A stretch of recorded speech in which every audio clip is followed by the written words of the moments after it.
গুঁড়া মরিচ মানে লাল মরিচ আর কি, কিছুটা ঝাল ঝাল ফ্লেভারের জন্য সাজিয়ে গুছিয়ে দিয়ে দিচ্ছি যেন দেখতেও অনেকটা সুন্দর লাগে। দেখেন আমার ইলিশ ভাজাটা কত সুন্দর দেখতে হয়েছে, just look like a gorgeous. Hey guys, আসসালামু আলাইকুম, সবাইকে শুভ নববর্ষ। আমি আজকে নিয়ে এসেছি বৈশাখের স্পেশাল রেসিপি ইলিশ ভাজা। তো আমি জাস্ট ম্যাজিক করে ইলিশ মাছটাকে কেটে ফেললাম, অ্যান্ড কাটার পরে আমি এটাকে ভালো করে প্রসেসিং করে নিচ্ছি। তো প্রসেসিংয়ের জন্য আমি কিছুটা হলুদ দিয়ে দিলাম পরিমাণ মতো, অ্যান্ড এখন পরিমাণ মতো লবণ দিয়ে দিচ্ছি, অ্যান্ড সামান্যখানি দিয়ে দিব গুঁড়া মরিচ মানে লাল মরিচ আর কি, কিছুটা ঝাল ঝাল ফ্লেভারের জন্য। আর বেশি কিছু দিতে হবে না, কারণ ইলিশের একদম র ফ্লেভার মানে অরিজিনাল ফ্লেভারটা পেতে হলে জাস্ট এই কয়েকটা মশলা দিলেই যথেষ্ট।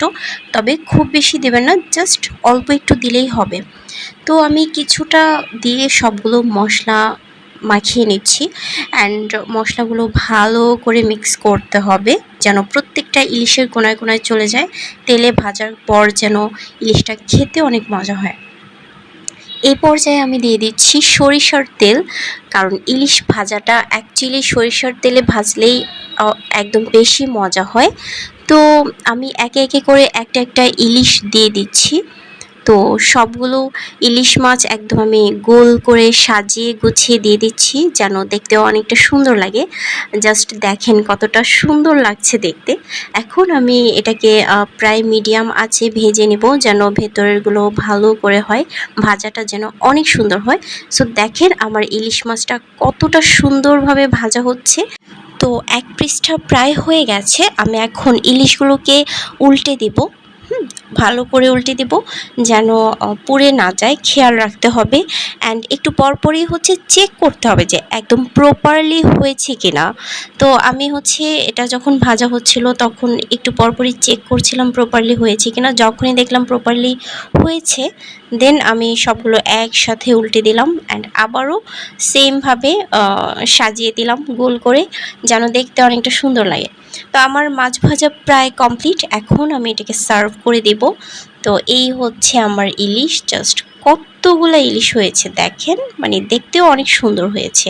এই পর্যায়ে আমি ইলিশ পিসগুলো সাজিয়ে দিয়েছি, অ্যান্ড এখন আমি এটাকে সার্ভ করে দিব কিছু পেঁয়াজ বেরেস্তা দিয়ে অ্যান্ড শুকনো মরিচ দিয়ে।